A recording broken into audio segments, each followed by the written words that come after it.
A train surrounded by fire, a community burnt to ashes in under an hour, orange skies over New York, and American politicians threatening sanctions against Canada. For the third year running, American lungs are breathing Canadian fire. 850 wildfires are burning across Canada. Detroit recorded the worst air quality of any city on Earth. The chief flew over what was left. There was nothing.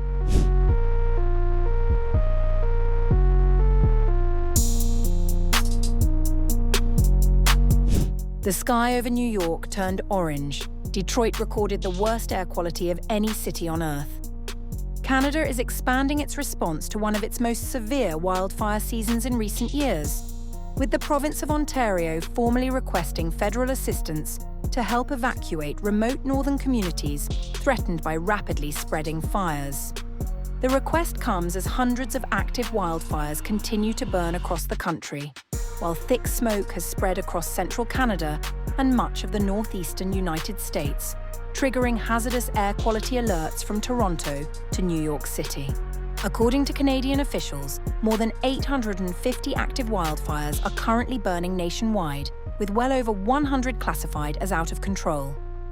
More than 2.3 million hectares have already burned this season, exceeding the area affected at the same point last year. The most critical situation remains in northwestern Ontario, where a massive wildfire near Armstrong has expanded to more than 350,000 hectares, threatening multiple First Nations communities. One of the worst affected communities is Namaigusizigagun First Nation, also known as Collins First Nation. Residents were forced to flee by boat after flames swept through the settlement with extraordinary speed. Community leaders say the fire destroyed virtually the entire settlement in less than an hour. The entire community was destroyed in less than an hour. All the homes are gone. There's nothing left. Our community has been burnt to ashes. Indigenous Services Canada says approximately 1,600 people from First Nations communities had already been evacuated because of wildfires by July 15th. Across northwestern Ontario, at least 15 communities have either been evacuated or are preparing evacuation plans as authorities warn the situation could deteriorate rapidly.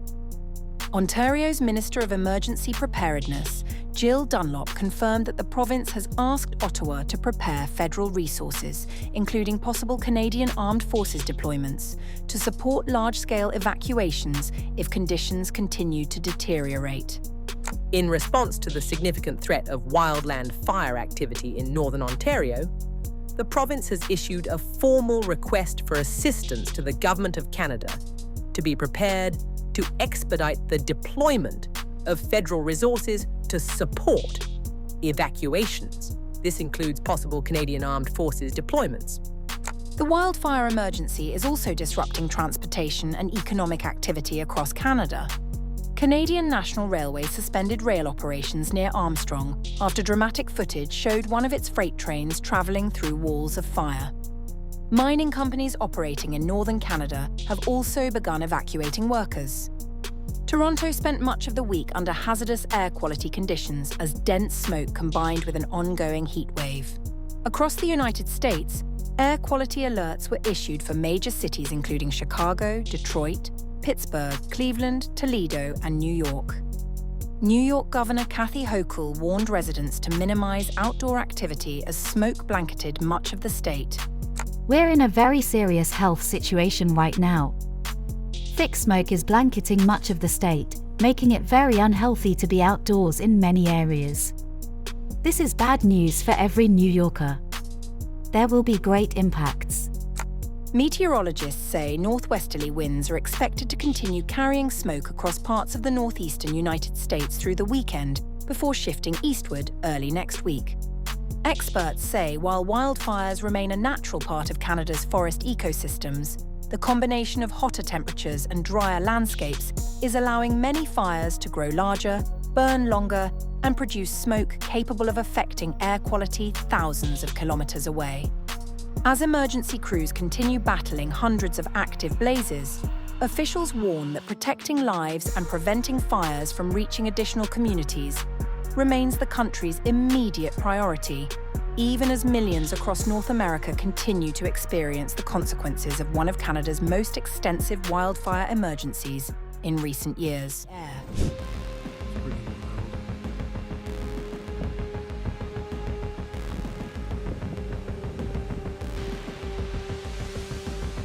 More than 800 wildfires are burning across Canada, part of what has become a recurring summer crisis on the US border. Air quality alerts now stretch from the upper Midwest through the Great Lakes and into the American Northeast, with Michigan, Minneapolis, and Minnesota rated hazardous by US monitors. Detroit currently holds the unwelcome distinction of the worst air quality on the planet, followed closely by Minneapolis and Toronto itself. The source is a cluster of fires tearing through northwestern Ontario, most of them burning entirely out of control. Thunderstorms are forecast for the region over the coming days, though forecasters doubt the rain will do much to slow the flames. What it will do is keep pushing smoke on a northwesterly wind straight into American skies, at least through the weekend. That timing matters. The World Cup final on July 19th is set for New Jersey, and the same winds carrying haze south are expected to drift smoke toward the stadium before a shift in direction, expected by July 20th, finally steers it back north over Quebec. On the American side, patience is wearing thin. 4 Republican House members from Michigan wrote an open letter to Canada's Prime Minister this week, their third such complaint in as many years. A year has passed. The season has come around again, and nothing has changed except that our patience has run out. The tone from Washington's ambassador in Ottawa was notably softer. This challenge knows no borders. The United States will continue to coordinate closely with Canada, just as we have for more than 4 decades of shared wildfire emergencies. Behind diplomacy, the fires are already reshaping lives on the ground. Hundreds from First Nations communities in northern Ontario have been forced out of remote settlements, some fleeing by boat as flames closed in. Homes and buildings in the area have been damaged extensively by the flames. On July 15th, the danger turned dramatic when a freight train was surrounded by fire near Armstrong, its crew trapped outside until an emergency rescue pulled them clear. Canadian National Rail confirmed all workers were recovered safely, though operations in the area remain suspended. For now, the fires keep burning, the wind keeps blowing south, and for a 3rd year running, the smoke shows no sign of respecting the border it keeps crossing.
Was by a friend's land, and then we escaped for the fire, and then we were at Ile-sur-Tête, and then we were obligated to move from the first place we were in, and then so at Ile-sur-Tête there was like a refugee camp as this one, and so we were obligated to move.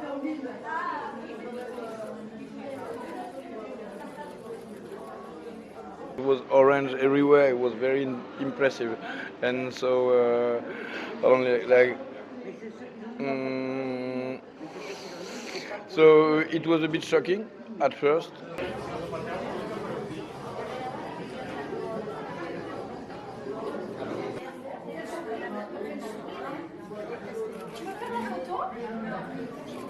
il manque de rien, tout le monde est à leurs soins.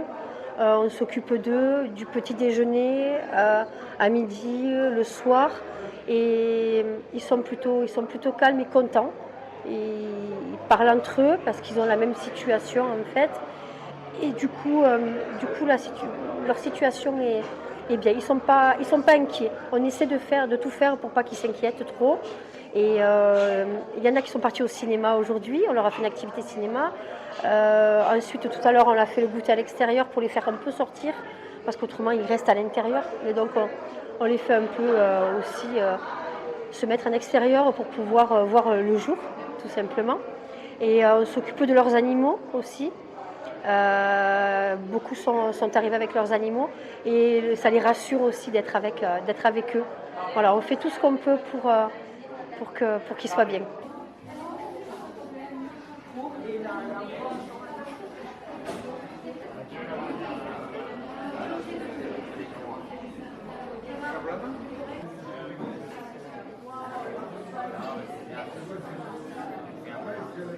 Bé, no poden tornar a la llur casa perquè el foc és encara molt a prop dels pobles, però bé, esperem que puguin tornar molt aviat.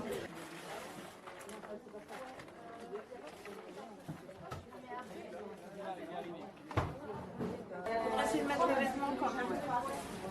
Ouais, c'est bon.